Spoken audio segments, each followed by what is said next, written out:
তোমাকে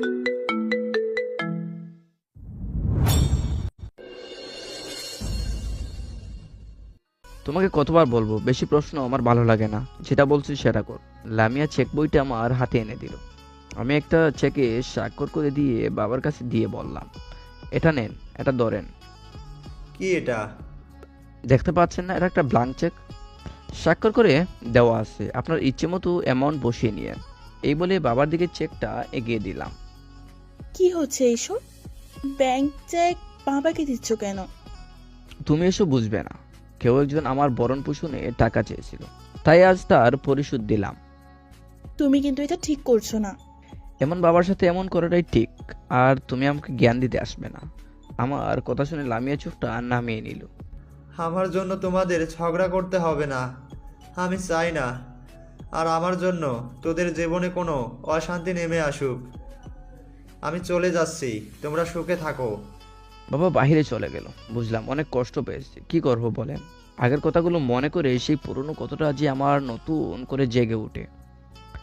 বড় আপু রনি ভাই আর জান্নাত ঘরের এক কোণে দাঁড়িয়ে আছে। আমি আপুকে উদ্দেশ্য করে বললাম, কি হলো, আপনাকে কি নতুন করে বলতে হবে?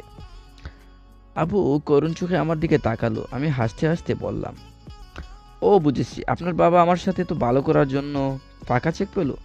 আপনি না পেয়ে মন খারাপ করছেন, তাই তো? আচ্ছা, আপনাকেও দিচ্ছি। এই বলে একটা ফাঁকা চেকে স্বাক্ষর করে আপুর দিকে এগিয়ে দিলাম আর বলতে লাগলাম, এই নেন আপনার উপহার, এবার আসতে পারেন। এক কথা বলতে আপু দৌড়ে আমার কাছে এসে পায়ে পড়ে বলতে লাগলো, আমাকে মাফ করে দে ভাই। কি করছেন আপনি? পাসারেন। ছাড়বো না, যতক্ষণ মাফ করবি না ততক্ষণ ছাড়বো না। আমি না বুঝে তোকে অনেক কষ্ট দিয়ে ফেলেছি ভাই। জানিস তার জন্য অনেক উপহারও পাইছি। শ্বশুর বাড়িতে সব সময় অবহেলা ছাড়া কিছুই পাই নাই। বিয়ের আজ 4 বছর, তবু নিজের স্বামীর কাছেও স্ত্রীর অধিকার পাই নাই। তুই মাপ না করলে হয়তো সারা জীবনও ওই স্ত্রীর অধিকার পাবো না। এই বলে আমার পাটা ধরে কাঁদতে লাগলো। সবাইকে মাফ করে দিছি, কারোর প্রতি আমার কোনো রাগ নেই। আর রাগ অভিমান নিজের মানুষের উপর করা যায়? আমি তো কোনোদিন আপনাদের নিজের মানুষ ছিলাম না। এখন আপনি আসতে পারেন। আচ্ছা, শেষ একটা কথা বলি, আমি যদি আপনার সাথে ওই রকম ব্যবহার করতাম তাহলে কি আপনি আমাকে মাফ করতেন? আপু আমার কথা শুনে উঠে দৌড়ে বেরিয়ে গেল। আমি জান্নাতের কাছে গিয়ে বললাম, কি হয়েছে আপ্পিটার? আমার উপর কি রেগে আছে? আমাকে ছেড়ে কি চলে যাবে? আমি তোমার মতো নাকি যে ছেড়ে যাব? কখনো ছেড়ে যাব না। আর ছেড়ে যেতেও চাইলে ঘাড় মটকাবো। আজ থেকে আমি এখানেই থাকবো। তো এখানে কি আমার জন্য থাকবে নাকি অন্য কারোর জন্য? ধুর ভাইয়া, আপনিও না। এই বলে জান্নাত পালিয়ে গেল। রনি ভাইয়া অপরাধের মতো চলে যেতে লাগলো। আমি রনি ভাইয়ার হাতটা ধরে বললাম, কোথায় যাচ্ছেন আপনি? আপনার কাছে আমি কখনো এটা আশা করি নাই। আমার বোন কি এমন ভুল করেছে যে এত কষ্ট দিয়েছেন? আমার বোনের চোখ দিয়ে যেন আর এক ফোঁটা পানি না পড়ে। যদি পড়ে তো যেই হোক, কাউকে ছেড়ে কথা বলবো না। রনি ভাইয়া আমাকে জড়িয়ে ধরে বলতে লাগলেন, আমাকে মাফ করে দাও ভাই, সত্যি অনেক কষ্ট দিয়ে ফেলেছি। জানো অনেক কষ্ট পাইছে শুধু তোমার কথা ভেবে। সব সময় কাঁদতো, পারলে মাফ করে দিও। মামা ডাক না শোনার আগ পর্যন্ত মাফ করছে না। আমার কথা শুনে রনি ভাইয়া লজ্জা পেয়ে গেল। মার লামিয়া সেই তখন থেকে দাঁড়িয়ে আছে। বাবার সাথে এই ব্যবহারটা কি তুমি ঠিক করলে? মায়ের কাছে গেলাম, হাতে ধরে বললাম, মা আমি অনেক খারাপ, তাই না? তুমি তো জানো মা, তোমার ছেলে এরকম ছিল না। জানো মা, আমারও ইচ্ছে করে বাবার কোলে মাথা রেখে মায়ের হাতে খাবার খাই। 3 ভাই বোন মিলে অনেক মজা করি। আগের সবকিছু ভুলে আবার আগের মতো হয়ে যায়, কিন্তু পারি না মা। সত্যি বলছি, অনেক চেষ্টা করি কিন্তু পারি না। সে আগের পুরনো ঘটনাটা নতুন করে জেগে ওঠে। আজ আমি আমার পিতার সাথে আমি অনেক খারাপ ব্যবহার করেছি মা, আমাকে মাফ করে দাও। আমি তোমাদের ভালো সন্তান হতে পারলাম না, তুমি আমাকে বলবো না প্লিজ। এসব বলে মাকে জড়িয়ে ধরে কাঁদতে লাগলাম। তুই মাপ চাচ্ছিস কেন? যে যেরকম করেছে তার জবাবটা তুই দিয়ে দিস। আর আমার বাবু আমার কাছে সবার সেরা। তুই চিন্তা করিস না, ফ্রেশ হয়ে নিচে আয়। এই বলে মা চলে গেল। লামিও মাথা নিচু করে চলে গেল। লামিও আমাকে ভুল বুঝলো, খুব কান্না পাচ্ছে, তাই বিছানা শুয়ে বালিশে মুখ গুজে কাঁদতে লাগলাম। হঠাৎ কারোর হাতের ছোঁয়া পেয়ে মাথা উঠাতেই দেখলাম লামিয়া আমার পাশে বসে আছে। আমার মাথা কুলে নিয়ে বলতে লাগলো, আমাকে মাফ করো তোমার সাথে তর্ক করার জন্য, কিন্তু তুমি একটা কথা চিন্তা করে দেখো, সব ভরণ পোষণের টাকা তো দিলে, তোমাকে যে জন্ম দিয়েছে তার মূল্য দিতে পারবে? ওর কথা শুনে আমি কোনো কথা বলছি না। কি হলো, কিছু বলছো না যে? আমার উপরও কি রাগ করছো?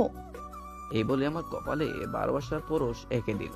একটু পর সাকিব এসে বলে, তোমাদের রোমান্স করা শেষ হলে খেতে আসো। লামিয়া লজ্জা পেয়ে উঠে চলে গেল। শালা সব সময় বউদের আদর খাবার ধান্দা, লুচ্চা শালা। এই তোর কোথায় ফাটছে রে? আয় সেলাই করে দিই। হয়েছে ভাই, তোর কাছে মাপ চাই, এখন ফ্রেশ হয়ে নে। আমি ফ্রেশ হয়ে গিয়ে লিমার খবর নিলাম। এখন নাকি মোটামুটি ভালো আছে। হাসপাতালে যেতে চাইলাম কিন্তু যাওয়ার মুড নাই। সবাই মিলে নাস্তা করে নিলাম, সবাই মিলে আড্ডা দিচ্ছিলাম। হঠাৎ সাকিবের ফোনে একটা ফোন বেজে উঠলো।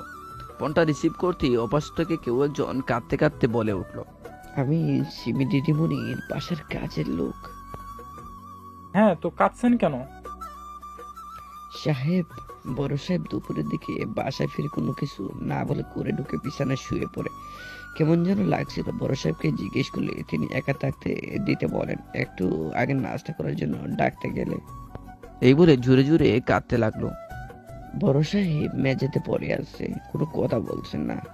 আমরা ওনাকে হাসপাতালে নিয়ে যাচ্ছি, আপনারা তাড়াতাড়ি আসেন। সাকিবের হাত থেকে ফোনটা পড়ে গেল।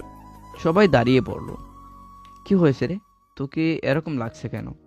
সাকিব কোনো কথাই বলছে না। কি হয়েছে, কিছু তো বল। আঙ্কেল অজ্ঞান হয়ে ঘরের মেঝেতে পড়েছিল, বাড়ির কাজের লোক বুঝতে পেরে হসপিটালে নিয়ে গেছে, কোনো কথা বলছে না। এই বলে সাকিব কাঁদতে লাগলো। মার সিমি নিস্তব্ধ হয়ে সোফায় বসে পড়ল। আমার যেন কথা বলার শক্তি হারিয়ে ফেলেছে। হাত পায়ে কোনো শক্তি পাচ্ছে না। পরে যেতে গেলে সাকিব ধরে ফেলে। কোন রকমে মায়ের কাছে গিয়ে মায়ের পায়ের কাছে বসে বললাম, আমাকে মাফ করে দাও মা, এইসব কিছু আমার জন্য হয়েছে। আমার উচিত হয়নি তখন এত খারাপ ব্যবহার করা। লামে এত করে বলে, তবুও আমি শুনি নাই। আমাকে তুমি মাফ করে দাও মা। মা কিছুক্ষণ চুপ থেকে আমাকে জড়িয়ে ধরে হাউমাউ করে খেতে উঠলেন। সেমিয়া পুতু আগে থেকেই কাঁদছিল। লামি আমাকে সামলাচ্ছে। আমি আগেই বলেছিলাম রাগের মাথায় বেশি কথা বলা উচিত না। দেখলে তো কি হলো? আর যদি বাবার কিছু হয়ে যায় তাহলে তোমাকে কখনো আমি ক্ষমা করব না। নিজের জন্মদাতা পিতাকে যে মৃত্যুর মুখে ঠেলে দিতে পারে তার সাথে আমার কোনো সম্পর্ক নেই। এত কথা বাদ দিয়ে আগে হসপিটালে চলো, দেখি আঙ্কেল কেমন আছে। ঠিক বলেছিস, গাড়ি বের কর। এরপর গাড়ি নিয়ে চলে গেলাম হসপিটাল। যে হসপিটালে লিমাকে রাখা হয়েছে একই হসপিটালে বাবাকে নিয়ে আসা হয়েছে। আমরা হাসপাতালে গিয়ে দেখি বাবাকে ওটিতে নেওয়া হয়েছে, অপারেশন করবে। একজন ডাক্তার বেরিয়ে এসে আমাকে দেখে বললেন, ডাক্তার সালাফি যে, হোয়াট এ সারপ্রাইজ। ডাক্তার, রোগীর অবস্থা কেমন? দেখুন স্যার, রোগীর অবস্থা তেমন একটা ভালো না। রোগীকে আনতে দেরি করে ফেলেছে। রোগীর বাঁচার চান্স খুব কম। অক্সিজেন নিতে খুব কষ্ট হচ্ছে, একজন ডাক্তার হিসাবে বুঝতে পারছেন। আমি দপ করে চেয়ারে বসে পড়লাম। রোগী আপনার কি হয়? আমার বাবা হয়। ও, তাহলে আসেন, আপনি ওটিতে থাকলে অপারেশন আরও ভালোভাবে হবে। আল্লাহ চাইলে উনি সার্ভাইভ করতে পারেন। আর দেরি করবেন না। আমার হাত পা যেন কাজ করছে না। মনে কর আঙ্কেলের জীবন এখন তোর হাতে, তুই কি করবি ভেবে দেখ। ওর কথা শুনে এক মুহূর্ত দেরি না করে রেডি হয়ে লামিয়া সহ ওটিতে ঢুকে পড়লাম। লামিয়া সহ বাকি ডাক্তাররা আমাকে সাহায্য করছে। দীর্ঘ 1 ঘন্টা 40 মিনিট পর অপারেশন শেষ হলো। অপারেশন শেষে যেন আমার মাথা ঘুরতে লাগলো। হঠাৎ পড়ে গেলাম। এরপর কি করছে আর মনেই নেই। যখন জ্ঞান ফিরলো দেখলাম সাকিব এক পাশে দাঁড়িয়ে আছে, লামি আমার একটা হাত ধরে বসে আছে। আমি ওর হাত থেকে নিজের হাতটা সারিয়ে নিতে চাইলাম, তখন লামিয়া বলে উঠলো, এখন কেমন লাগছে তোমার? ঠিক আছে তো তুমি? আমি ওর কথা এড়িয়ে গিয়ে সাকিবকে বললাম, বাবা কেমন আছে? আলহামদুলিল্লাহ, এখন ভালো আছে। ডাক্তাররা কাউকে এখনো দেখা করতে দেয়নি। তুই ঠিক আছিস তো? ভালো আছি। আমাকে একটু ধরে নিয়ে যাবি? আচ্ছা চল। আমি নিয়ে যাই? থাক, কাউকে দরদ দেখাতে হবে না। সাকিব, তুই কি নিয়ে যাবি? লামিয়া করুণ চোখে আমার দিকে তাকিয়ে আছে। সাকিব বাধ্য হয়ে আমাকে ধরে নিয়ে গেল বাবার কেবিনে। কেবিনে ঢুকে দেখি বাবার জ্ঞান ফিরেছে। ডাক্তাররা চেক করছে। আমি, মা আর সিমিয়াপুকে ঢুকার পারমিশন দিলাম। বড় আপু আর রনি ভাইয়া বাহিরে বসে আছে দেখলাম। একটু পর পর আপুকেও ডেকে পাঠালাম। মা গিয়ে বাবার কাছে বসে একটা হাত ধরলো, ধরে কাঁদতে লাগলো। সিমিয়াপুও কাঁদতে লাগলো। আর বড় আপু এক কথায় দাঁড়িয়ে চোখের পানি ফেলছে। তুমি তো বলেছিলে আমি তোমার কাছে মৃত, আমার কাছে থাকতে তোমার ঘৃণা হয়। আমার মৃত লাশটাকে দেখতে এসেছো তাই না? এরপর সবাই আস্তে করে বাবাকে জড়িয়ে ধরে, সবাই কান্নার রোল পড়ে যায় একসাথে। তারপর বাবা সবাই একসাথে আমরা হয়ে গেলাম পুরো একটা ফ্যামিলি। সবাই আগের মতো একদম মিলেমিশে থাকা শুরু করলাম। তারপর লিমা আসলো। লিমা এসে আমার কাছে মাপ চাইলো। দেন আমি সবকিছু ভেবে দেখলাম ওর সাথে এমনটা করা আমারও তো আর ঠিক হবে না, অনেক কষ্ট পেয়েছে বেচারা। তাই ওকে শেষ পর্যন্ত মাফ করে দিলাম। এরপর আমি আর লামিয়ার বিয়ে হয়ে গেল। আজ আমাদের বাসর রাত। সো আজকের গল্পটা এই পর্যন্ত ছিল, আর বেশি আগাবো না, ঠিক আছে? বাসর রাতের দিকে বেশি যেতে নেই, ঠিক আছে? সো সবাই ভালো থাকেন, সুস্থ থাকেন। দেখা হচ্ছে পরবর্তী নতুন গল্পতে। ধন্যবাদ সবাইকে।